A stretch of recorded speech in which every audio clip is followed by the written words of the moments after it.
Bonjour à tous. Je suis très heureuse de vous retrouver aujourd'hui pour cette 11e causerie afin d'évoquer ensemble et avec nos invités les nouvelles crises qui sont survenues en 2022, dont les effets continuent de se faire sentir aujourd'hui encore plus fort, mais surtout de réfléchir ensemble à des solutions pour y faire face. Au début, pourtant, cette année 2022 devait nous aider à nous projeter dans l'avenir, après les années Covid qui ont laissé exsangues nombre d'artistes. Je vous rappelle qu'une enquête qui avait été diligentée par l'ADAGP, qui avait été menée entre le 25 janvier et le 5 février 2021, avait révélé que 86% des artistes interrogés pour l'occasion affirmaient avoir subi une perte substantielle de leurs revenus. Et pour 49% d'entre eux, cela représentait plus de 50% de ce qu'ils gagnaient avant la pandémie. L'année 2022, donc, devait être une fête qui devait nous permettre d'oublier un peu tout ça, de mettre tout ça derrière nous. Et d'autant qu'elle avait été en plus une année proclamée par l'ONU, Année internationale du verre. Une fête, ça l'a été, pas très longtemps, jusqu'au 24 février, date à laquelle la Russie a attaqué l'Ukraine sur plusieurs fronts, entraînant non seulement la guerre que l'on sait, mais aussi une crise énergétique sans précédent qui n'a épargné personne. Pour ce qui est de la création, les artistes du feu, c'est-à-dire les céramistes, les fondeurs et les verriers, ont été touchés de plein fouet, comme nous l'expliquera l'un de nos invités, Olivier Juteau, maître verrier et plasticien. Sachant que ces fours doivent tourner 24 heures sur 24 à une température de 1200 degrés, je vous laisse imaginer la facture aujourd'hui et la fragilité dans laquelle se trouvent désormais nombre d'artisans d'art. Les institutions non plus n'ont pas été en reste, surtout celles qui sont des passoires thermiques et qu'il faut chauffer ou rafraîchir l'été, sans parler de celles qui, comme la Criée de Rennes, les CDA, et nous avons la chance d'avoir Sophie Kaplan, sa directrice, avec nous, accueillent des artistes associés qu'elles suivent sur la durée et dont elles produisent ou aident à produire les œuvres. Comment faire, là encore, pour que le coût des matières premières, alors que le coût des matières premières explose lui aussi, quel choix ? Est-ce qu'il faut réduire ses œuvres ou profiter de la situation pour se réinventer ? L'artiste Hélène Mugot, qui est à mes côtés et que nous avons le plaisir d'accueillir, nous aidera aussi à y voir plus clair. Mais avant, revenons à cette année 2022 et à son été plus caniculaire que jamais. Chacun a alors pris conscience de l'urgence de la transition écologique avant qu'il ne soit trop tard, si ça ne l'est déjà. Et les défis environnementaux qui attendent le monde de la culture sont nombreux. Pauline Guélot, qui est chargée de mission artistique, conseillère artistique au ministère de la Culture et qui est aussi référente du groupe de travail défis environnementaux à la délégation générale de la création artistique, va pouvoir nous éclairer sur le sujet, d'autant que dans ses vœux, Rima Abdul-Malak a appelé à décarboner la culture et à repenser notre manière de construire, de travailler, de produire, en nous appuyant sur les 54 milliards du plan France 2030. Alors je vous rassure, ce n'est pas 54 milliards pour la culture. Ne rêvons pas, mais 54 milliards destinés à rattraper le retard industriel français en matière de transition écologique. Et je pense que les 54 milliards ne seront pas de trop pour tout le monde. Reste à savoir de quelle manière le monde des arts visuels et les artistes peuvent prendre leur part à tout ça. Et où placer le curseur pour répondre à certaines injonctions contradictoires. Un exemple, on sait, tout bête, on sait que ce qui alourdit le bilan carbone d'un musée, c'est le déplacement des visiteurs. Alors qu'est-ce qu'il faut faire ? N'ouvrir le musée qu'à ceux qui habitent à côté, quand les institutions se battent pour faire justement venir le public empêché, c'est-à-dire le public qui est le plus loin de la culture. C'est vrai que certaines questions ouvrent la porte à des interrogations abyssales. On n'y répondra pas ce soir complètement, mais on ouvrira des pistes. Et donc c'est pour cette raison que je vous invite à réfléchir ensemble à l'occasion de cette causerie que j'ai divisée en 4 parties. On commencera par faire un point sur la situation des artistes juste avant que ne commence cette crise, avant de voir de quelle manière ils ont été touchés et par la crise énergétique et par la crise climatique, mais surtout de voir comment y remédier, quelles solutions trouver. Jusqu'à se demander peut-être si, de manière un peu provocante, si ces crises à répétition ne sont pas une bonne chose pour bousculer nos habitudes, nos certitudes et aller vers un monde, allez, on va oser le terme, disons-le, meilleur. Mais laissez-moi d'abord vous présenter nos invités. À ma gauche, Olivier Juteau, tout d'abord, le seul homme de cette table ronde. Mais pas n'importe lequel, puisqu'il s'agit de l'un des plus grands maîtres verriers d'aujourd'hui, qui est également plasticien. Olivier Juteau a été initié par sa famille aux arts du vitrail, de l'émail, de la tapisserie et de la mosaïque. Il a créé un premier atelier de verre soufflé en 1976 et aujourd'hui il met en œuvre le verre sous toutes ses formes possibles à travers les œuvres qu'il crée lui-même, celles qu'il réalise pour des artistes comme Hélène Mugot à ma droite ou Pascal Convert, et aussi à travers un travail de restauration.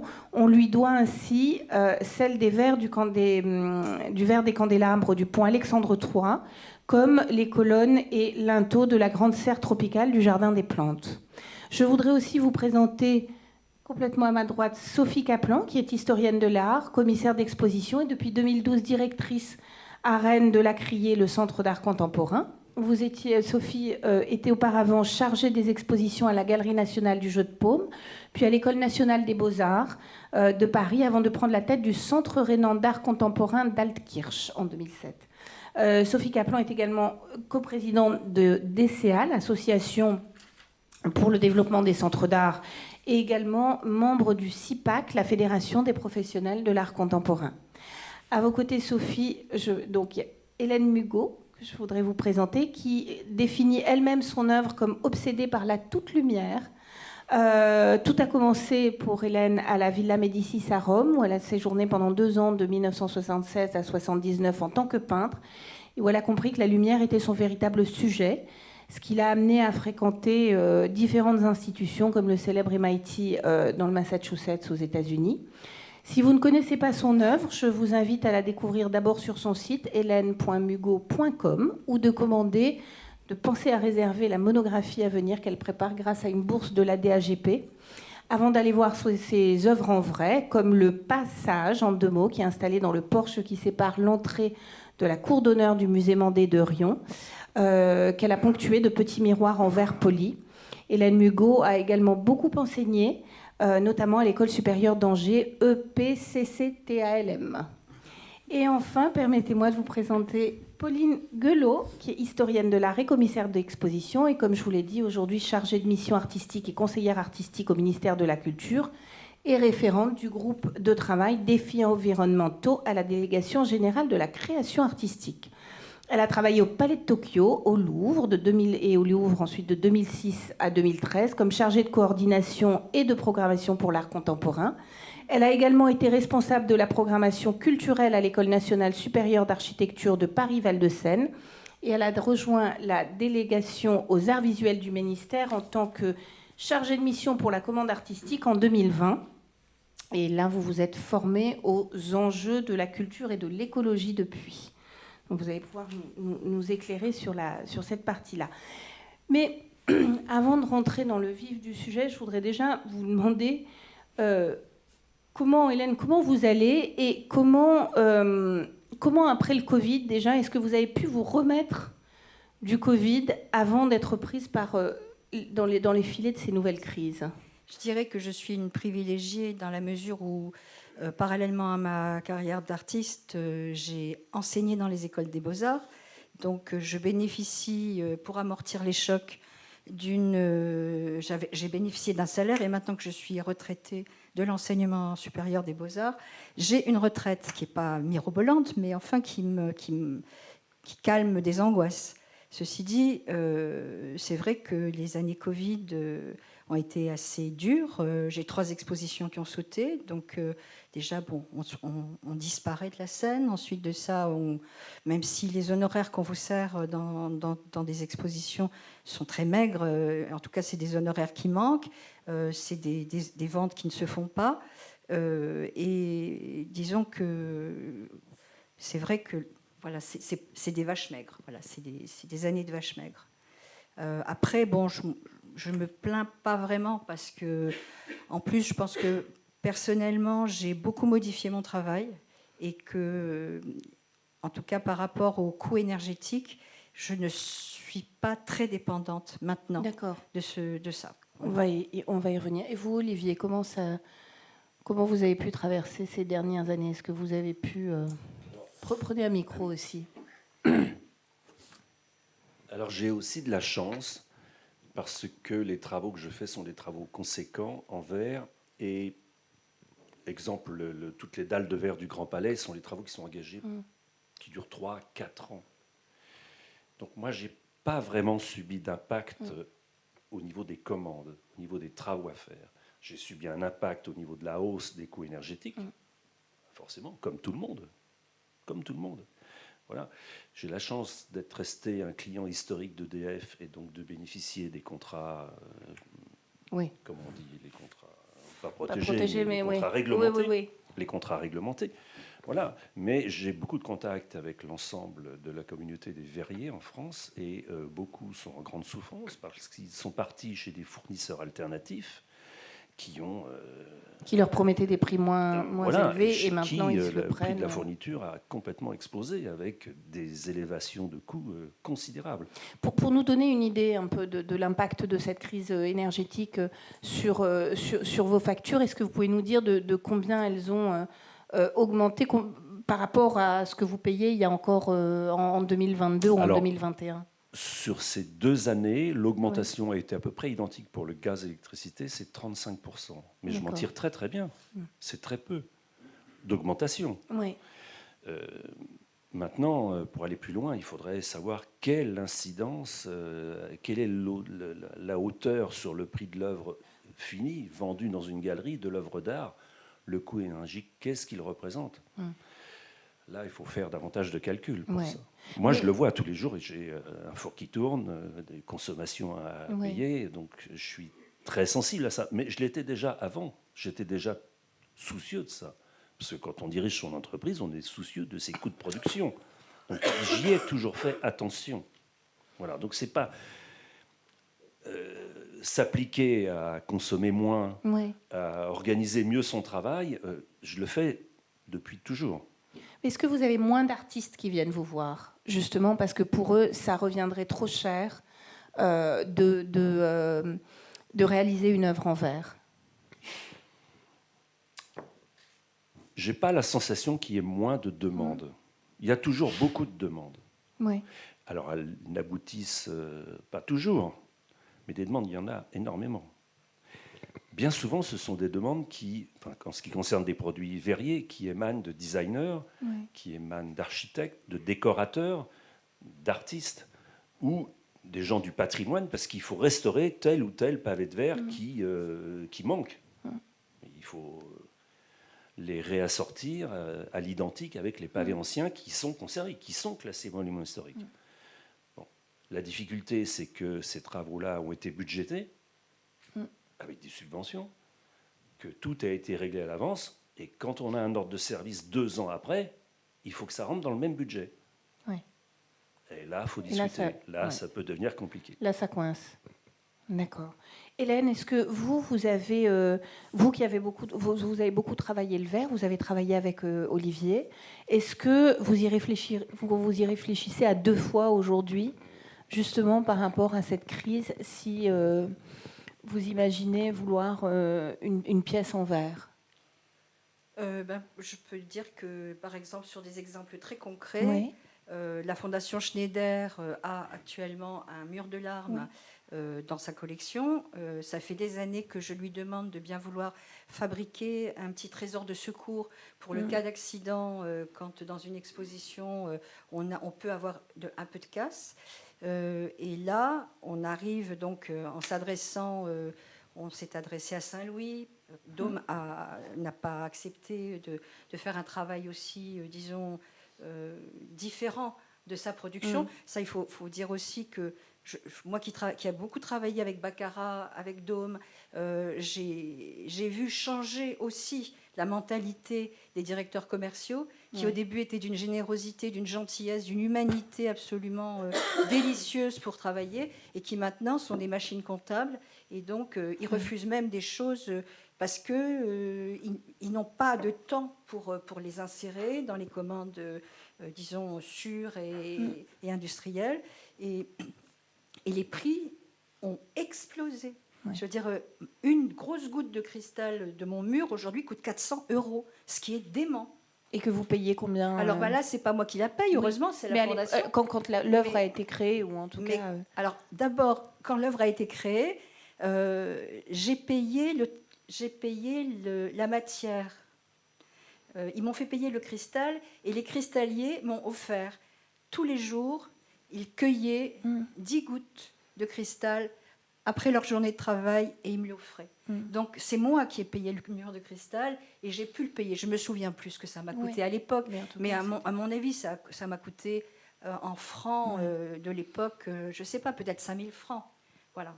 Mais aujourd'hui, c'est inimaginable. Il y a quelque temps, j'ai voulu faire une pièce en cuivre, j'y ai renoncé. L'achat du cuivre est devenu aussi terriblement cher. Les repousseurs de cuivre, enfin tout devient...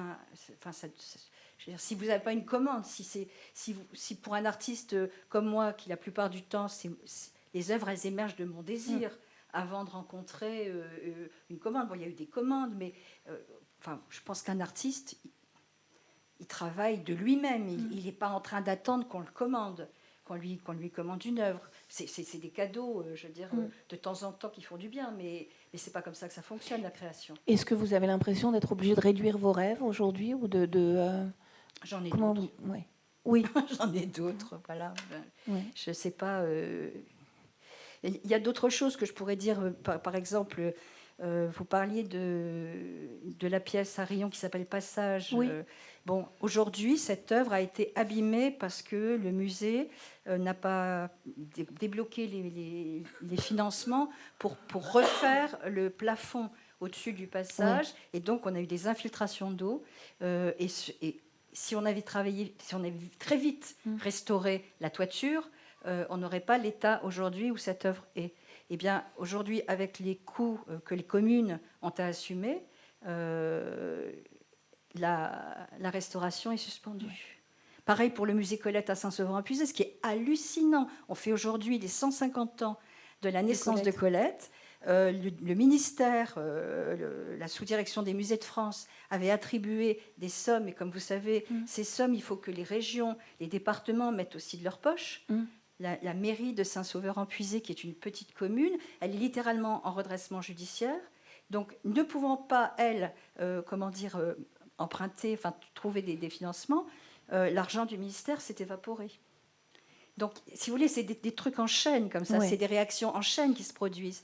Et donc, par exemple, le budget aujourd'hui du département de Lyon pour le musée Colette va à peine permettre de payer l'électricité, le chauffage. Voilà. Donc, on en arrive à des dégradations aussi d'œuvres patrimoniales parce que les gens qui sont les propriétaires ne peuvent plus payer. Sophie, est-ce que vous qui travaillez beaucoup avec les artistes, qui produisez leurs œuvres, est-ce que vous les avez vus changer ces dernières années leur pratique? Est-ce que vous avez vu leur pratique évoluer, leur œuvre, justement du fait de ces crises à répétition? Alors, ce que je pense qu'on peut dire, c'est que ces changements, on change de monde avec un S. Et donc, du coup, les artistes changent aussi avec. Et donc, on parle beaucoup de s'adapter. Et il me semble que c'est assez clair. C'est assez clair notamment dans les jeunes générations qui... en fait, c'est peut-être pour eux que les crises qui s'enchaînent depuis 2020 ont été le plus difficile. Je pense notamment aux étudiants des écoles d'art qui se sont retrouvés dans un creux, dans une absence totale de visibilité à un moment, enfin, d'aller voir et d'être vus à un moment assez important du développement de leur carrière. Donc, il y a eu un certain nombre de dispositifs qui ont été mis en place en partenariat avec les écoles d'art et certains centres d'art. Par exemple, je sais qu'à Rennes, on avait mis en place un dispositif de soutien à la jeune scène locale pour essayer de donner une visibilité et accompagner ces artistes. Donc ça a été fait comme ça. Après, au sein des centres d'art, on se posait la question, là, il n'y a pas longtemps, en se demandant... je crois que c'était au début des années 2000, il y avait eu à la Criée une très très belle exposition d'Hugo Rondinone. Donc déjà, on était chanceux d'avoir Hugo Rondinone à la Criée. C'était fait en partenariat, c'est aussi une clé. Déjà en 2000, je sais pas, ça devait être en 2003-2004. Et du coup, la Criée avait été totalement transformée avec des plexis spécialement, enfin des couleurs tout spécialement prévues pour cette exposition et qui ne pouvaient être réadaptées ailleurs. Et là, il y a quelques semaines, il y a quelques jours, en montant l'exposition de l'artiste actuelle qui s'appelle Judith Cacon, qui est une jeune artiste suisse et pour lesquelles, une exposition qui est basée sur une partie, sur une grande part de réemploi, puisqu'elle expose les lumières de la ville de Noël, les lumières de Noël de la ville de Rennes. Oui, les lumières de Noël de la ville de Rennes. C'est mieux comme ça. Elle expose endormies, en fait. Donc, elle les expose comme des sculptures. Donc là, voilà, elle va chercher des matériaux qui sont disponibles, qu'elle rend ensuite. Mais ce qui n'est pas pensé sans poser. Donc, c'est à cette occasion-là qu'on a eu ce débat avec elle en disant mais est-ce qu'on ferait encore ça en 2023 ? Et après, du coup, ça nous a amené à se poser cette question. Oui, mais enfin, si on ne peut plus faire cette magnifique installation d'Hugo Rondinone, moi je ne l'ai pas vue, mais que tous ceux ont vu en ont encore des frissons dans le dos, qu'est-ce qu'on fait et où est-ce qu'on va, quoi. Je pense que la question, elle est là. Il y a la question de l'adaptation. En tout cas, c'est la question qu'on se pose dans les centres d'art, mais aussi la question de ne pas renoncer à ce qui fait l'essence même de l'art et de trouver ces moyens-là.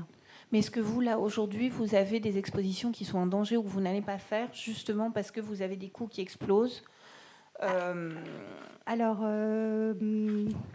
comment dire oui, les coûts explosent. Là, entre 2022 et 2023, on a des augmentations à la fois des fluides et du coût des matériaux de l'ordre de 20 à 25%, cote mal taillée, ça vaut pour l'ensemble des centres d'art.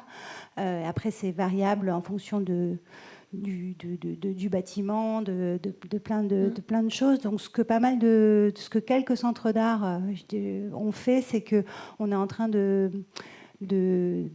ralentir. D'accord. À la fois par conviction et par nécessité. Donc en faire moins. Et donc, en tout cas, à la Criée, je sais que j'ai il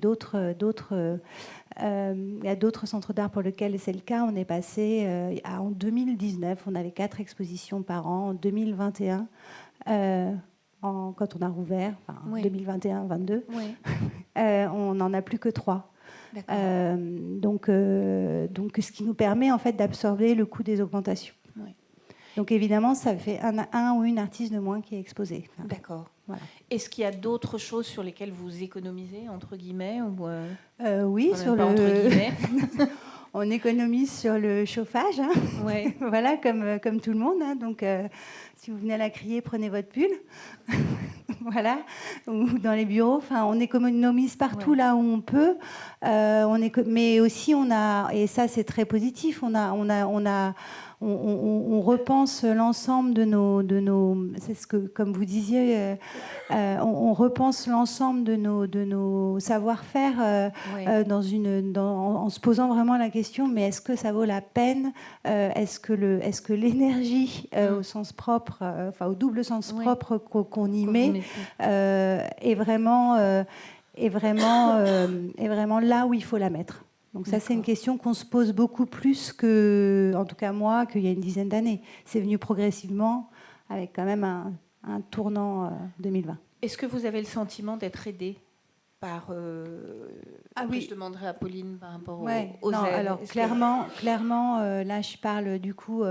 la Criée Centre d'art contemporain est un centre d'art en régie, donc on est très soutenu par la collectivité. Ça, c'est une chance. Par exemple, nous ne supportons pas directement l'augmentation du coût des fluides. Et puis, par ailleurs, et ça vaut... on a eu, certains centres d'art ont eu des aides locales comme ça, et puis on a été beaucoup aidés par l'État. On l'a été au moment de la crise et on l'est encore maintenant d'une autre façon, mais on en reparlera peut-être pour faire notre transition. D'accord, on en parlera. Est-ce que vous voulez parler de ces aides, Pauline, justement, de l'État, par rapport à la crise énergétique, en tout cas? Bonsoir. Alors, sur la question, évidemment, du point de vue du ministère, c'est très, très difficile de ne pas corréler la sobriété énergétique et les questions de transition environnementale. Et vous le soulignez très justement, en septembre 2022, la ministre avait abordé, évidemment, la question de cette transition écologique que nous appelons à nos voeux pour le secteur de la culture en général, et en la liant évidemment à une certaine résilience du point de vue de la consommation énergétique, vous le savez tous, avec cette obligation de ne pas chauffer au-delà de 19 degrés, de ne pas climatiser en deçà de 26 degrés. Et donc ça, c'est quelque chose qui est affirmé. Ce qui est intéressant, je rebondis sur la question des centres d'art évidemment, c'est ce qui a trait à la décarbonation et donc à la capacité pour nos structures, pour les structures labellisées, les opérateurs, de pouvoir effectuer leur bilan carbone ou en tout cas d'obtenir des référentiels carbone de ces structures. Et c'est ce à quoi nous nous engageons à compter de 2023, c'est d'essayer d'accompagner les structures labellisées de l'ensemble de la culture. Pour le champ des arts visuels, les centres d'art labellisés avec leur association et plateforme pour les FRAC, pour qu'ensemble, ils puissent réaliser un certain nombre de référentiels sur lesquels puissent prendre appui des structures qui sont à taille équivalente, dont les programmes sont équivalents. Donc ça, pour nous, c'est évidemment en lien. Ces bilans carbone, ces référentiels carbone ont pour objectif de fixer aussi des audits énergétiques. D'accord. Voilà. Alors ça, on va y venir plus dans une deuxième partie, mais je vous posais ces questions par rapport aux aides, parce que c'est vrai qu'aujourd'hui, comme vous le disiez vous très justement, Hélène, toutes les collectivités sont touchées, absolument toutes, que de plus en plus en région, on voit les aides baisser, les aides être diminuées. Est-ce que c'est pas la création qui risque d'être touchée en premier lieu? Parce que c'est souvent ça. On arrive plus ou moins à sauver le patrimoine, mais on paye les factures, mais finalement, la création... Je ne sais pas, même le patrimoine, il est en souffrance. Ouais. Puisque, vous voyez, les œuvres... Enfin bon, moi, c'est 2 œuvres très importantes que j'ai faites. Enfin, un musée Colette qui a été classé, contrôlé par Madame Françoise Cachin, du temps où elle était directrice, enfin, elle était la directrice des musées de France, qui a fait travailler ses services juridiques pour que ce que j'avais créé... soit considéré comme un patrimoine de demain et ne soit pas touché, ne soit pas modifié.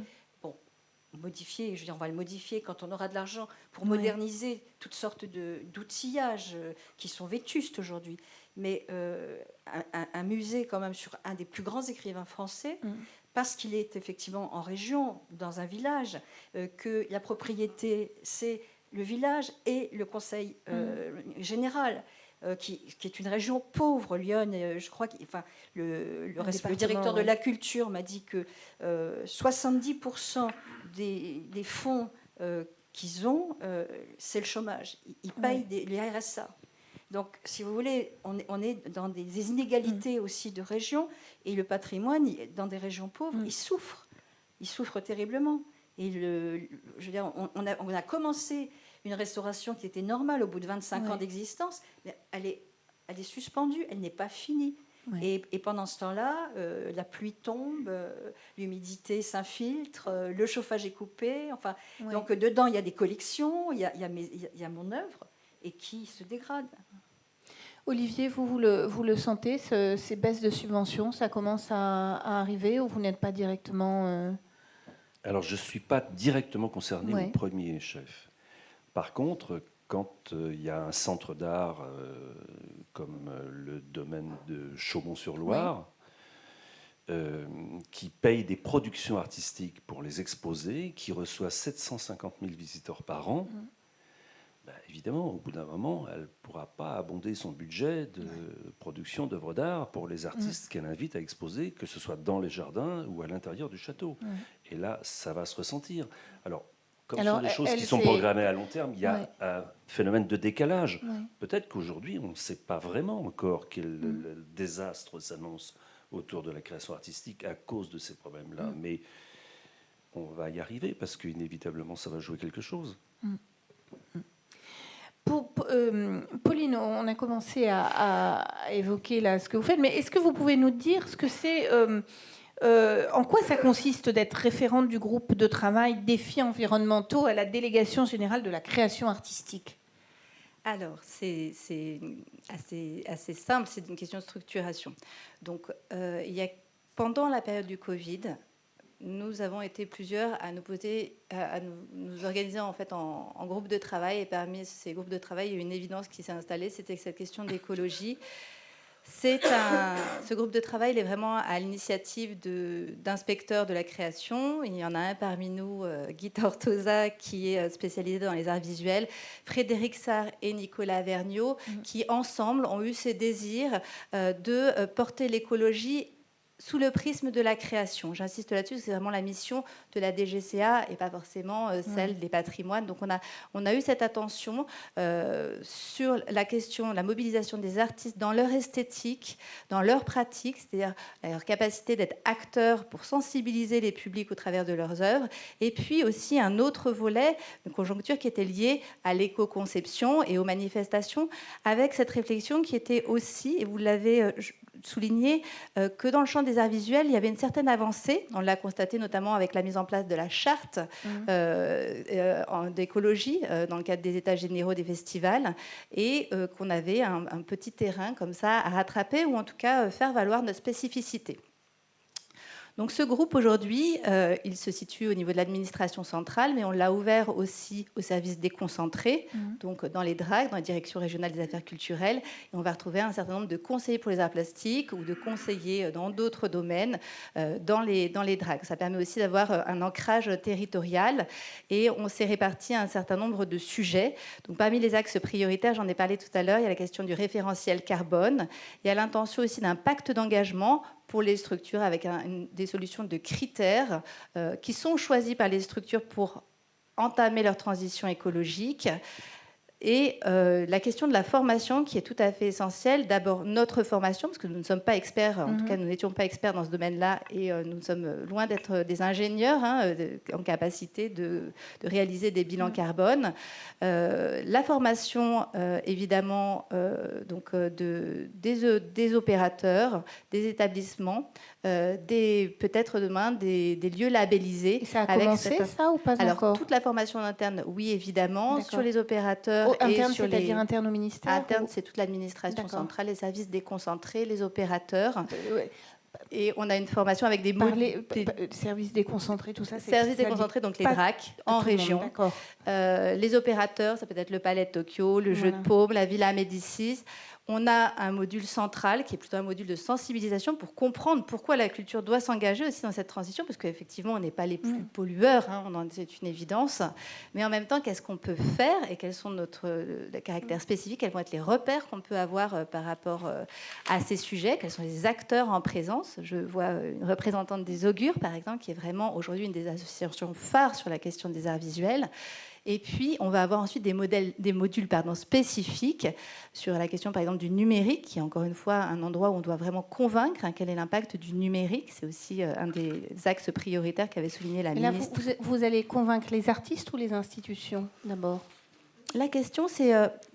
notre rôle n'est pas de convaincre. Les rapports soulignent effectivement que chacun doit s'engager en matière de culture. D'accord. Je pense au Shift Project, qui est un think tank qui a publié ce rapport sur décarboner la culture et qui explique très bien justement quelle est la valeur de la culture à s'engager, quelle est la capacité d'engagement qu'on a sur ces sujets. L'idée, c'est de former et d'être attentif de comprendre tout le spectre de l'écologie culturelle. Et on arrive toujours avec des présupposés, on est toujours surpris d'en apprendre un peu plus chaque jour. Comme quoi, par exemple ? Le numérique, par exemple, qui est un des sujets intéressants qui a été relevé par la pandémie, peut-être davantage dans le spectacle vivant, mais par exemple, parce qu'il y avait toujours ce sujet du présentiel, du distanciel, et de doubler à chaque fois leur représentation physiquement. Est-ce qu'on passe en replay ? Est-ce qu'on est en direct ? Est-ce qu'on se garde une trace ? Comment on communique finalement à distance ? Et aujourd'hui, on est en train d'hériter de toute cette période d'expérimentation. Et comment travailler sur ces questions-là ? Je signifie effectivement que les Augures, qui est cette association qui est mobilisée sur les questions des arts visuels, a développé un lab numérique qui justement permet une grande concertation des acteurs, pas seulement pour notre discipline, autour des questions du numérique. Voilà, donc ça peut être des sujets où on va souhaiter avancer en termes de sensibilisation. Mais je pense également que c'est dans les établissements, évidemment, les dirigeants, et on parlait peut-être des élèves demain. Comment voilà, peut-être Olivier. Oui, en effet. Bon, je suis soucieux de ce truc-là et je fais le bilan carbone de ma propre entreprise. Et je compense mon CO2 chaque année. Il y a 2 ans en arrière, quand j'ai essayé d'intéresser une école dont je suis un des fondateurs autour des métiers du verre, pour que les étudiants intègrent dans leur formation qu'est-ce qu'ils vont produire comme CO2, alors directement en faisant l'œuvre, mais aussi dans les matériaux qu'ils vont acheter, qu'ils vont acquérir pour composer l'œuvre, que ce soit du verre, forcément, on y pense tout de suite au verre, mais tous les métaux, les plâtres réfractaires, les silicones qui nous permettent de faire des moules, toutes ces choses-là, on consomme énormément de CO2. C'est pas encore dans les mœurs, ça s'est pas répandu partout, ça fait peur, ça fait une charge en plus de calculer le CO2, ça complique la vie, oui, c'est vrai. Mais il faut le faire, moi je suis convaincu qu'il faut le faire. Et de l'autre côté, un peu à la sortie, là je parle en amont avec la formation, mais à la sortie dans une galerie d'art, quand on expose une pièce conséquente, qui fait quelques centaines de kilos en verre, donc de plâtre réfractaire, de tout ça autour. Mais c'est pareil pour les métiers du bronze, hein, les fondeurs de bronze, c'est pareil. Quand on évoque le CO2 que ça a produit cette œuvre-là, c'est toujours pas dans les mœurs. Et j'aimerais, c'est pas mon métier, mais je ne sais pas comment inviter davantage mes confrères et consoeurs qui produisent des œuvres d'art avec des matériaux comme ça, à être soucieux de cette affaire. Hélène, un art durable, qu'est-ce que ça vous évoque ? Moi, d'abord, je voudrais réagir à ce que dit Olivier. Je suis quand même très, très choquée qu'on demande à des bronziers, à des verriers, de faire des efforts avec des techniques ancestrales qui, de toute façon, il n'y a pas d'autre moyen. Si on coupe l'énergie à Olivier, il ne fera plus rien. Si on coupe les fours à un bronzier, il ne pourra plus travailler. Depuis la préhistoire, peut-être pas la préhistoire, mais depuis un temps extrêmement lointain, je veux dire, alors il y avait peut-être moins d'artistes, mais bon, quand même, on n'est pas les plus nombreux non plus. Moi, je trouve que c'est quand même étrange qu'on demande à des gens dont c'est des techniques ancestrales, bien sûr faire des économies, mais c'est pas nous les pollueurs. Oui. Hein, c'est quand même pas nous, c'est un certain nombre de grandes entreprises, de multinationales, c'est toute l'éthique déviante aujourd'hui dans laquelle on est, qui est irresponsable, qui nous déresponsabilise perpétuellement. Moi j'ai un petit peu de mal. On parle beaucoup de bilan carbone.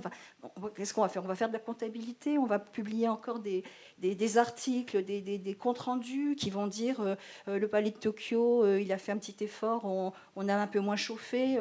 Mais le problème, il n'est pas là. Il est où ? Le problème, il est fondamentalement il est systémique. Hein, je veux dire, là, on est en train de parler de sparadrap. C'est nos modes de vie qu'il faut absolument changer. C'est notre rapport à la création qu'il faut complètement changer. Moi, j'ai enseigné quand même pendant 35 ans. Ouais. J'ai vu les étudiants se métamorphoser en hommes d'affaires ou en femmes d'affaires.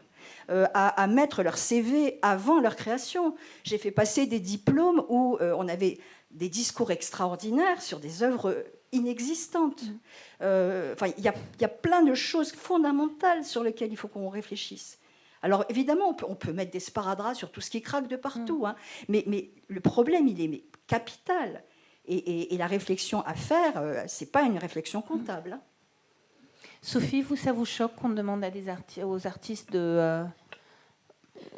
Alors, pour dire de faire cet effort, c'est que de toute façon, on va... Alors, oui, il y en a qui polluent plus.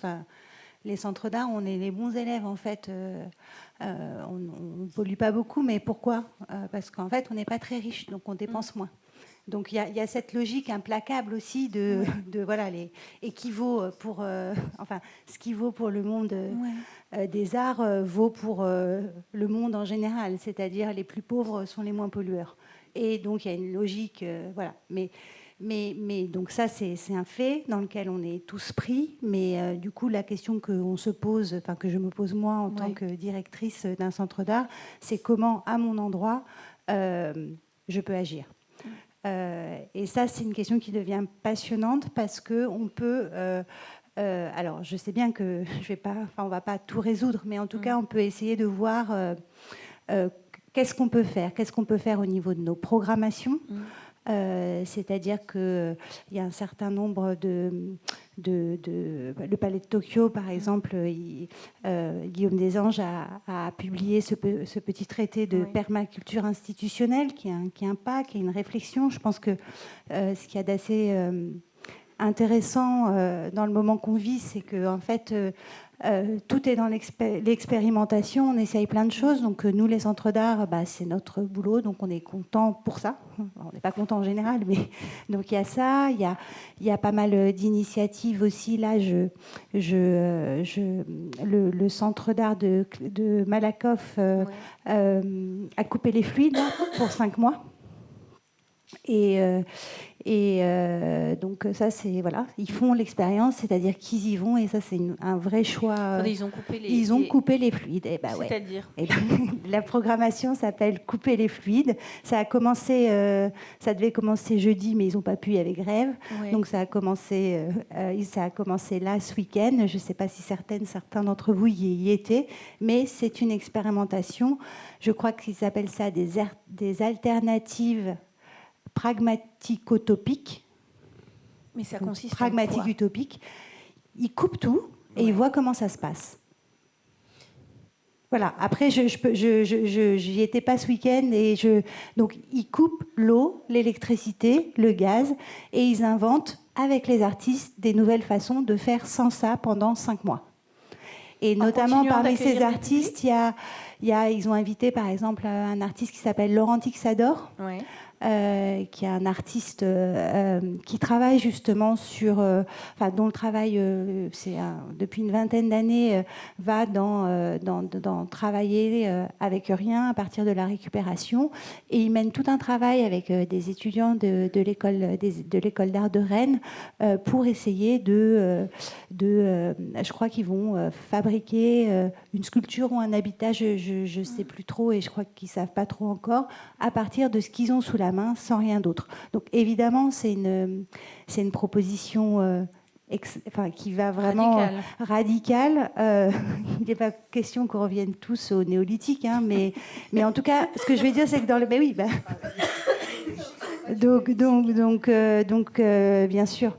Mais en tout cas, je pense que ce genre d'initiative, et il y en a d'autres, est là pour questionner le réel et ce qui nous traverse en ce moment et voir comment on peut réagir à l'endroit où on est. Moi, je peux parler du néolithique, parce que la dernière année où j'ai enseigné, comme cadeau à mes étudiants, je les ai amenés dans les Vosges. On avait pris des gîtes et on a appris à faire sans rien. C'est-à-dire qu'on a ramassé les terres de couleurs différentes dans tout le paysage, on les a lavées, on les a broyées, on s'est rendu compte qu'on pouvait, avec du blanc d'œuf, avec de la fécule de pommes de terre, avec du miel, qu'on pouvait faire des aquarelles, qu'on pouvait faire toutes sortes de liants. Et donc, ça a été une expérience étonnante. C'était de comprendre que même quand on n'a plus rien, on peut encore faire quelque chose. Et on peut tout à fait faire des choses très, très belles. Et en plus de ça, on reprend contact avec les choses existantes, avec le corps qu'on a qui est capable de faire des choses, et ne pas passer sans cesse par la désincarnation informatique qui donne de sales habitudes. Voilà. Et qui nous met encore en dépendance avec des énergies, des énormités de data qu'on est en train de remplir. Moi, c'est des questions comme ça que j'aurais envie qu'on débatte, pas de savoir si on va pouvoir comptabiliser le carbone qu'on dépense. Je veux dire, c'est vraiment un changement fondamental. Je ne veux pas dire qu'il faut se mettre tous à aller ramasser des terres et aller les laver, etc. Mais on n'est pas obligé non plus de faire avec les ordures qu'on produit. On peut aussi réfléchir à des choses très simples et des choses aussi qui remettent du sens dans ce monde qui n'en a plus. qui marche sur la tête depuis des années. Olivier, couper les fluides, ça serait un peu difficile. Pour un verrier, oui, c'est difficile, mais pour un bronzier, pour un forgeron, pour un staffeur, pour quelqu'un qui fait sculpture en plâtre. Le plâtre, c'est bien du gypse que l'on va cuire avant. Il faut le broyer, il faut le tamiser, etc. etc. Il y a tout un pan de production artistique qui ne pourront plus se faire dans ce que évoque Hélène. Alors peut-être que c'est comme ça que ça va se passer. Je ne sais pas, moi. Mais vous trouvez normal qu'on demande à un fondeur, à un bronzier, à un verrier, à un artiste de penser à un art durable, c'est-à-dire de prendre en compte ça dans sa création, alors que les plus grands pollueurs c'est pas eux les plus grands pollueurs. Et évidemment, c'est pas eux les plus grands pollueurs, mais on l'a évoqué tout à l'heure, c'est un problème systémique. On doit tous faire attention, on doit tous penser à ça. On n'a pas le choix. Donc ça concerne tout le monde. Qu'on fasse. Alors, quand on fait du bijou, parce que j'entendais quelqu'un qui m'en a parlé il n'y a pas longtemps, et qui maintenant, au lieu de travailler les métaux précieux, fait des bijoux en moelle de bambou, c'est très bien, c'est du durable. Là, ça marche. Mais du verre, ça ne va pas le faire. Et donc, vous avez fait le choix de... Donc moi, ma solution, Ouais. c'est d'abord de faire très attention à ce que je fais dans mes ateliers. Et puis Faire très attention, c'est quoi ? Mon CO2. C'est pas avoir un four qui tourne à vide. Ouais. C'est de concentrer les travaux pour optimiser la production en fonction de ce qu'il y a à faire. Rassembler tout ça dans le temps pour avoir des sessions d'ateliers de production courtes. Et puis après, j'éteins mon four et puis je le rallume après quand j'ai de quoi remplir les fours. Et voilà, je travaille par campagne.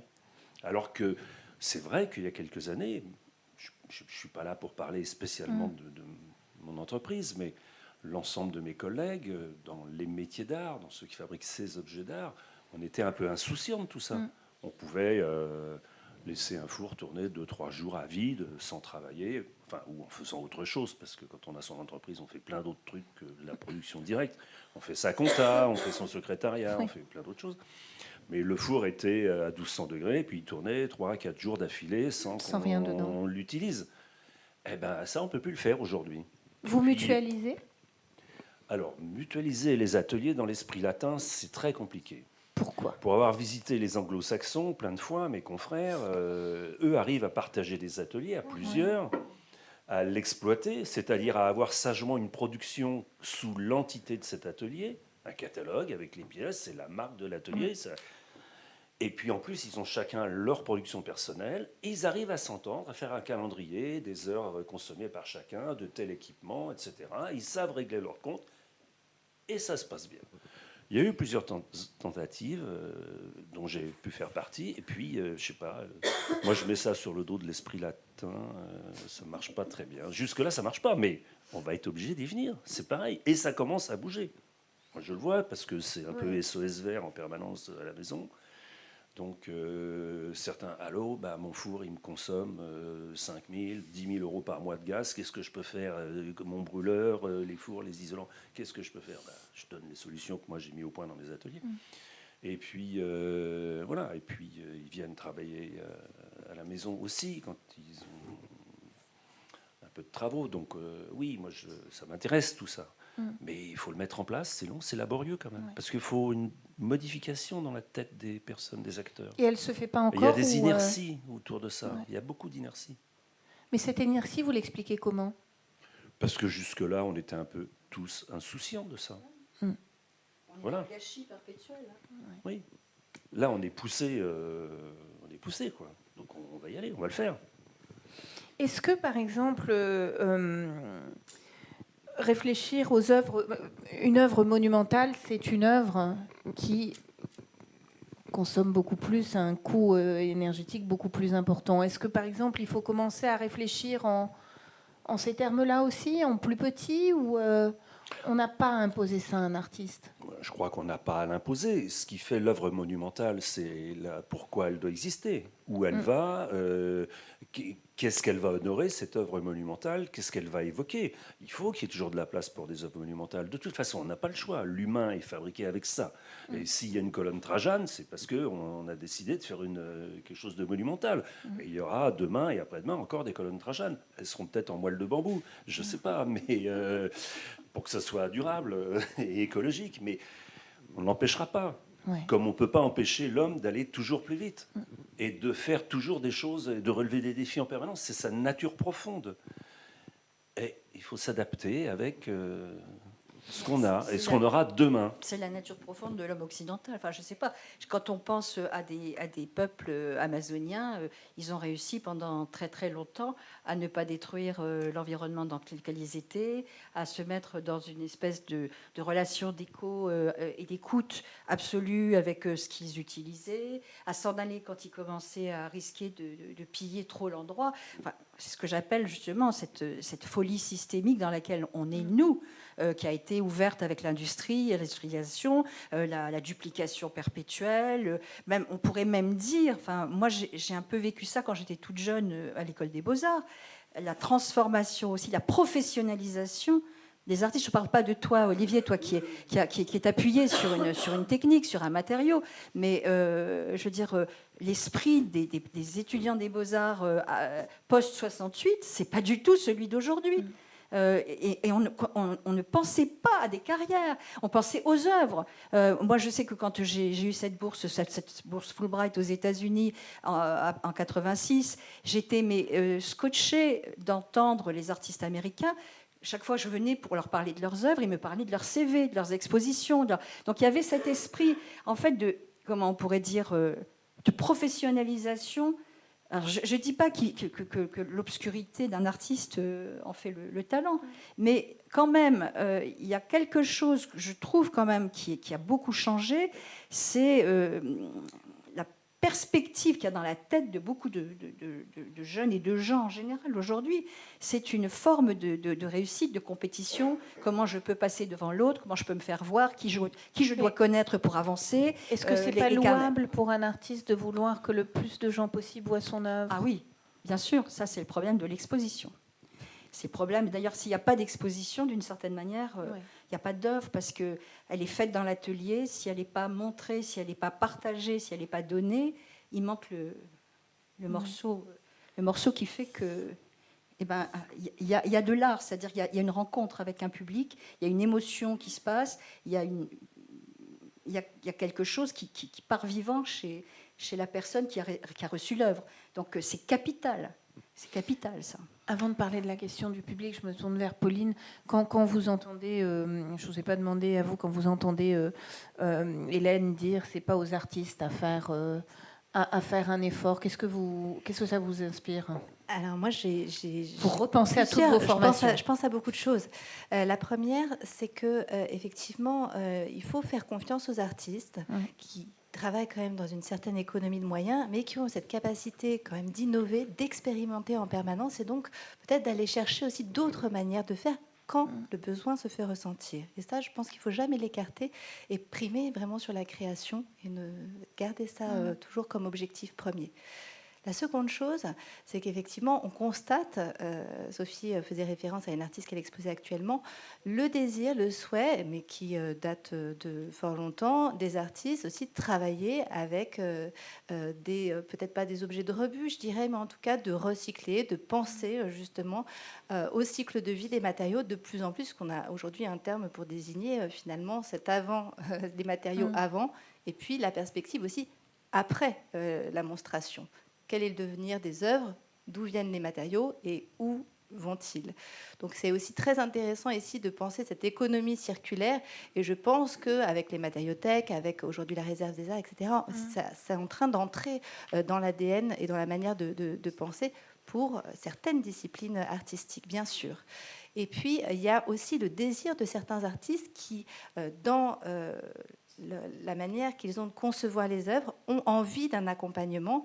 Et c'est ce qu'on constate notamment au travers du dernier prix qui a été remis par Art for Change 21, avec le soutien de Ruinart, une quarantaine d'artistes, pour la première fois, vont recevoir des aides et un accompagnement pour justement savoir comment réaliser techniquement leurs œuvres. Et puis on voit aussi un certain nombre d'entreprises, je pense à Picto parce que j'ai eu la chance de participer aux États généraux de la photographie, qui se posent la question de comment répondre aux questions des artistes photographes, donc sur la production et mieux produire en fait de manière plus écologique, plus vertueuse ces photos. Donc voilà, il y a quand même des approches très, très diverses. Et... Alors, il y a cette notion d'éco-conception qui est en train de faire son chemin. L'éco-conception, donc, c'est s'interroger sur la quantité des matières utilisées, la provenance, les moyens de production, le stockage, la communication et l'exposition. Est-ce que les uns et les autres, c'est quelque chose que vous prenez en compte quand vous travaillez peut-être Olivier, et puis après Sophie, vous nous direz si c'est dans quelle mesure vous le prenez en compte. Ça, ces critères-là, vous y réfléchissez. Enfin, ils sont sur une liste que vous cochez ou en fait c'est un truc au quotidien Pour moi, c'est un truc naturel au quotidien. D'accord. Déjà parce que quand on est appelé pour produire quelque chose qu'il faut réaliser, il faut faire un devis, il faut budgéter. Oui. Donc il faut déjà avoir une liste et tout concevoir jusqu'à la caisse finale, jusqu'à la livraison. Et puis qu'est-ce qu'elle va devenir après l'œuvre? Elle est stockée dans un hangar, dans un dépôt. Oui, il y a plein de problèmes à soulever autour de ça. Moi, mon boulot, c'est quand je fais une œuvre d'art, c'est de penser à tout ça. Parce que moi, j'aime bien l'accompagner jusqu'au bout, j'aime bien même la livrer, l'installer, la mettre en place, faire la pâte dans le mur, visser s'il faut une pâte pour que ça tienne. Je m'occupe de tout ça. Je fais un truc global autour et j'achète même des caisses en bois certifiées avec le tampon dessus, la norme NIMP 15. Voilà, c'est ma nature. Je le fais comme ça. Je pense que ça ne se passe pas comme ça partout. Sophie, c'est quelque chose à la criée et dans les centres d'art en général. Oui, on essaye. Ce sont des critères que vous appliquez systématiquement. D'y travailler. Il y a, encore une fois, je reviens sur un problème économique de base, c'est que les matériaux les plus durables sont aussi les matériaux les plus chers. On le vit par ailleurs, donc il y a une équation à trouver ça, aussi. C'est important de le dire aussi. Oui, c'est important. Ouais. Par exemple, nous, quand on repeint nos murs, il y a 3-4 ans, on avait essayé de passer à la peinture écologique. On a eu 2 problèmes. C'était 1/3 plus cher, donc voilà, il faut pouvoir le faire. Et en plus, cette peinture-là répandait une odeur très désagréable. Donc, on a laissé tomber il y a 3 ans. Et on va... Mais non, ça puait, quoi. Enfin, donc, on va d'abord demander à ce que la peinture écologique soit... Donc, du coup, il n'y a pas... Mais et dans tous les domaines, comme ça, il y a un certain nombre de choses, à savoir comment, quand on construit nos scénographies... Comment on peut les garder pour pouvoir les réutiliser. Voilà, moi je me souviens quand même d'une époque quand c'est il y a longtemps maintenant, mais quand on travaillait, et ça a été évoqué, par exemple à l'école des Beaux-Arts, les scénographies, après, c'était jeté à la benne, et il y avait des gâchis, mais des gâchis, encore une fois, ça fait écho, donc on n'est plus dans cette époque, mais on n'est pas encore dans la suivante, dans la mesure où on n'a pas forcément tous les bons leviers. Ce qu'on va essayer de faire aussi à la Criée, là, c'est dans les contrats de production qu'on fait avec les artistes pour les expositions, c'est mettre des critères, en fait, d'éco-responsabilité. Voilà, par exemple, si tel artiste veut tel support pour accrocher sa vidéo et que ce support, il faut le faire venir de Amazon États-Unis alors qu'il a passé par la Chine. Je dis ça parce qu'on l'a fait il y a encore 1 an. On a décidé qu'on ne le ferait plus. Mais encore une fois, donc il y a des changements qui sont, comme je vous dis, il y a des changements là, les exemples que je donne, qu'on a essayé il y a quelques années, mais qui n'étaient pas encore prêts. Et puis là, il y a des choses qu'on sait qu'on ne va plus faire. Mais disons qu'il y a plein de choses qui sont mises en place. Mais, et là, pour rebondir sur le travail qu'on va faire avec les centres d'art dans le cadre de l'aide du ministère de la Culture, on va travailler avec les augures, voilà, mais au-delà de... Et ce qu'on aimerait essayer de mettre en place, c'est non seulement la question de notre impact carbone et de ça, mais aussi un certain nombre de critères plus larges, puisque le numérique aussi, ça pollue, mais comment, mais quoi, mais parce que, par exemple, on pense que les data centers, c'est un truc horrible, très très méchant, mais en fait, pas tant que ça. Ce qui est très très méchant, c'est quand on télécharge des vidéos et qu'on les regarde dans le TGV pour venir. Voilà, ça. Et donc il y a un certain nombre de choses comme ça, par exemple, et que nous apprennent, par exemple, tout un tas de choses comme les chartes du climat. Ça, c'est une chose très très efficace qui est assez facile et qu'on peut adapter aussi à notre milieu et dans lequel on apprend beaucoup, parce que finalement on ne sait pas encore vraiment. Enfin, je pense, on n'est pas encore très calé sur savoir ce qui est vraiment, là où on a le plus d'impact, là où on pollue le plus, et ce qu'on peut faire pour améliorer. Et donc tout l'enjeu, je pense, des mois, des années à venir, c'est d'essayer et c'est ce à quoi on va travailler là, d'établir un certain nombre de critères et de variables, donc en éco-conception, en réemploi, enfin tout un tas de choses, et de savoir, voilà, pour savoir quelle est notre marge d'avancement et surtout comment y arriver, avec quels outils. Mais est-ce que ça serait pas aussi le travail du ministère d'établir tous ces critères, de répondre à toutes ces questions pour le diffuser C'est ce que vous faites. En fait, j'ai esquissé des priorités dans le cadre du groupe de travail que nous portons qui s'appelle Défis environnementaux à la DGCA. L'une des questions que nous nous posons, enfin en tout cas d'un des axes sur lesquels nous travaillons, c'est la question des ressources, en fait, toute la question qui a trait à l'outillage, l'accompagnement, les référentiels carbone, mais aussi la capacité à calculer seul aussi son impact pour permettre certaines décisions, savoir où s'adresser justement pour réutiliser tel matériau, au contraire le confier. Voilà, donc ça c'est évidemment un sujet très important, parce qu'aujourd'hui on se rend compte que ça existe. Ça existe à l'international, il y a différents outils qui sont même en open data qu'on peut adapter avec en précurseur vraiment Julie's Bicycle, qui est la référence britannique, qui a été mis en place par l'État britannique évidemment, mais avec des guides, avec justement des outils numériques pour permettre de connaître son empreinte et permettre au choix, à la décision, à la prise de décision. Et aujourd'hui, en fait, tout ça existe, mais fragmenté un petit peu partout en fonction des différents secteurs. Et donc, c'est difficile parce qu'il n'y a aucun endroit où tout aujourd'hui est mutualisé. Quand on me demande par quoi je commence, en fait, on a envie de dire ici il y a quelque chose, et puis là, donc il faudrait aller piocher un petit peu partout. Voilà. Mais il y a beaucoup de ressources existantes. D'accord.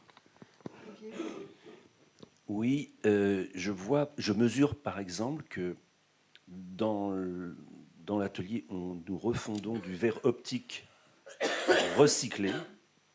Et quand on écrit sur les devis, sur les contacts, sur les factures, etc., verre optique recyclé, ça marche. Il y a une petite résonance en face. Voilà, c'est nouveau. D'accord. Donc c'est par petites touches. Oui, c'est par petites touches qu'on va y aller. Et se pose aussi, et ça vient d'être soulevé, la pérennité des œuvres. Oui. Et pour avoir travaillé pour Voyage à Nantes, ils sont de plus en plus soucieux d'installer des œuvres d'art pérennes, mais qui coûtent plus cher, parce qu'après il faut les entretenir. Coûteux, mais au moins ça va rester en place. Ouais. Alors que des décors peints sur des châssis en bois énormes au milieu de la ville, eh bien, ça ne va pas tenir longtemps dehors, aux intempéries, ça va être stocké où voilà. Sophie. Après, il y a aussi l'œuvre, il y a tout un pan de l'art qui est l'œuvre qui se passe de matériaux, donc du domaine de, voilà, la performance, un certain art conceptuel, etc. Donc là, il y a aussi tout un pan qu'il faut pas oublier non plus. Voilà, juste. Sophie et Pauline, il y a cette question abyssale du public. On sait que ce qui plombe les bilans carbone des musées, c'est la venue des visiteurs. Qu'est-ce qu'ils ont fait ? On compte les araignées. Oui, bah ça c'est voilà. Ça, merci de Parce que poser. si on coupe les fluides et qu'on empêche les visiteurs de venir, au final, est-ce qu'on se retrouve pas avec Ça, juste rien? Vraiment, ça va plus être très marrant, quoi. Force d'être éthique. Oui. Alors, moi, la question des publics, l'exposition, elle est faite pour être vue.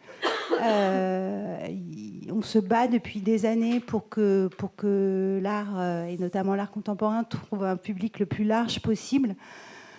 Donc cette question-là, j'avoue que oui, j'ai conscience et notamment pour tous les publics qui habitent loin, où donc il y a des centres d'art dans des lieux difficilement accessibles.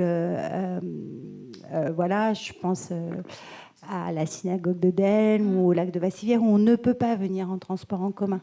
En même temps, l'expérience qu'on va avoir quand on va là-bas est une expérience unique. Et pour toutes les populations qui sont dans ces zones éloignées du reste, il est primordial, en tout cas moi je trouve ça hyper important que l'art soit accessible à toutes et à tous. Donc, du coup, cette question du public, elle peut se poser. Elle peut se poser. Moi, je veux bien qu'on la pose encore une fois au niveau des gens qui prennent qu'on peut nous se la poser dans le milieu de l'art contemporain quand on va de biennale en biennale et qu'on en fait 10 par an et qu'on prend l'avion.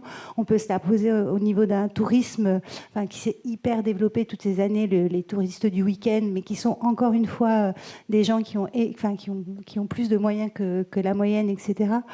Mais moi, je refuserais toujours qu'on la pose dans certains lieux où, en fait, l'art est rare et d'autant plus précieux. Ça, voilà. Je suis entièrement d'accord avec vous. Pauline, cette question des publics, quand vous y réfléchissez... Je regarde Sophie, mais évidemment, l'enjeu pour un centre d'art, c'est qu'ils aient quand même un maximum de public. On n'est pas en train de parler là de la Biennale de Venise, hein, donc faut mesurer là-dessus. Alors, je repensais justement au rapport de Julie's Bicycle qui disait que 70 millions de tonnes de CO2, c'est en fait le résultat en fait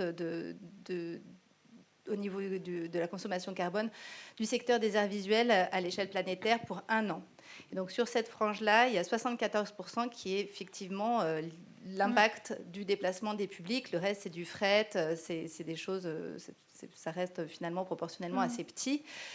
Sur ces déplacements des publics, c'est vrai que ce qui est important, c'est toujours d'être très attentif à ces zones qui sont peut-être moins... où il y a des zones blanches, hein, ces zones finalement où il y a peut-être moins de culture, et se poser la question vraiment du déplacement des œuvres. Et ça, du côté des arts vivants, ils l'ont complètement intégré. Là, donc... On peut considérer qu'effectivement, quand on a un FRAC, quand on a des collections, leur mission principale, l'une de leurs missions principales, c'est vraiment de penser à ce déplacement sur les territoires. Et donc ça, il ne faut pas le minimiser. Et peut-être que ce déplacement des œuvres est quand même à mettre en avant et très vertueuse, justement, parce que ça évite les déplacements des publics. Donc ça, c'est des choses qui, aujourd'hui, sont plutôt heureuses dans ce que nous portons au niveau des politiques publiques. Et puis, il y a la question aussi de mutualiser les transports. Alors, effectivement, avec toutes les réserves sur certaines zones, mais beaucoup d'endroits où aussi on peut encourager la mutualisation des transports. Et du côté des festivals, Avignon, par exemple, c'est quelque chose qu'ils ont pensé très tôt. Donc, on peut effectivement reprendre des modèles qui existent au Japon aussi, sur, par exemple, la possibilité d'arriver avec son billet de train et de pouvoir avoir une détaxe sur son prix d'accès au festival. Tout ça, c'est des modèles qui existent ailleurs. Donc, après, comment il va falloir... voir comment ça peut être applicable, mais je pense qu'en tout cas, il y a des preuves ailleurs qui sont intéressantes.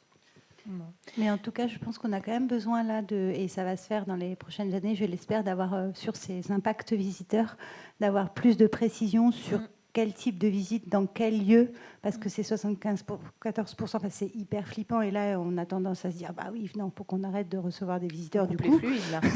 mais en même temps, je pense qu'on peut avoir il faudrait avoir des analyses peut-être plus fines pour savoir en fonction du type de lieu, voilà, et à partir de là, on pourra en fonction du lieu, enfin, de là où on est, donc du coup de la typologie, enfin, du type de dépense carbone fait par le type de public qu'on reçoit, comment on peut, encore une fois, s'adapter. Mais pour l'instant, on ne le sait pas, donc c'est un chiffre qui est tellement global que pour moi, il est complexe à traiter Enfin, on va le traiter à la hache si on ne sait pas plus dans le détail. Alors là, je vois que l'heure tourne et je vais vous poser ma dernière question. Finalement, est-ce qu'on se quitte optimiste ou est-ce qu'on se quitte pessimiste ce soir sur cette crise et sur les changements qui sont en train de s'opérer et sur comment on y répond et... Alors, je regarde chacun d'entre vous. Non, mais moi, on va se quitter optimiste. Enfin, voilà, l'idée, c'est voilà, je ne sais plus qui dit, mais reprendre l'expression de futur désirable. En tout cas, ouais. C'est ça qu'il faut essayer de trouver. On n'a pas les moyens d'être pessimiste. Enfin, si on veut continuer à agir et à soutenir l'art et les artistes, il faut qu'on invente ensemble ou qu'on réinvente ou qu'on des futurs désirables. Hélène, le futur est-il désirable ? Moi, je pense que de toute façon, quand il tombe comme ça des catastrophes, des malheurs, ça permet de remettre un petit peu les pendules à l'heure et de changer d'attitude. Donc, moi, je suis plutôt contente de toutes ces choses qui nous arrivent, qui vont nous réveiller enfin, parce que ça fait des années, je veux dire, que des gens écrivent sur la mauvaise vie que nous vivons tous. La complicité qu'on y met, l'irresponsabilité aussi qu'on a, et d'ailleurs une irresponsabilité qui est constituée par le retrait de notre responsabilité de la plupart des structures, partout. Je veux dire, vous êtes amené à ne plus pouvoir être responsable, vous devez rentrer dans les tuyaux. Donc je me dis que si les tuyaux se bouchent, si les tuyaux pètent, eh bien, on va peut-être retrouver aussi nous-mêmes un peu de raison. Et je veux dire, un artiste, je ne me fais aucun souci pour les artistes, parce que quand on n'a rien, on trouve encore quelque chose à faire. Parce que le problème de l'art, ce n'est pas une production, c'est exprimer sa vision du monde, son rapport au monde. Donc, si déjà on se rappelle de ça, je pense qu'on n'est pas en danger. Ce n'est pas les artistes qui sont en danger. Olivier, vous souscrivez ? Oui. Ouais. Mais moi, je dirais ni l'un ni l'autre, ni pessimiste, ni optimiste. Nous pratiquons l'art du possible. Oui. Faisons-le le plus vertueusement possible avec ce qui nous entoure et ce qui nous arrive. Pauline ? Moi, je suis d'un naturel très optimiste, mais je pense quand même à des débats que nous avions eus avec le climatologue Jean Jouzel. Et je rejoins vraiment cette positivité et ces perspectives-là où, à partir du moment où on n'est pas contraint à un immobilisme, on peut faire changer les choses. Eh bien, je vous remercie en tout cas pour cette 11e causerie. Je vous dis à bientôt. Merci encore. Merci à tous.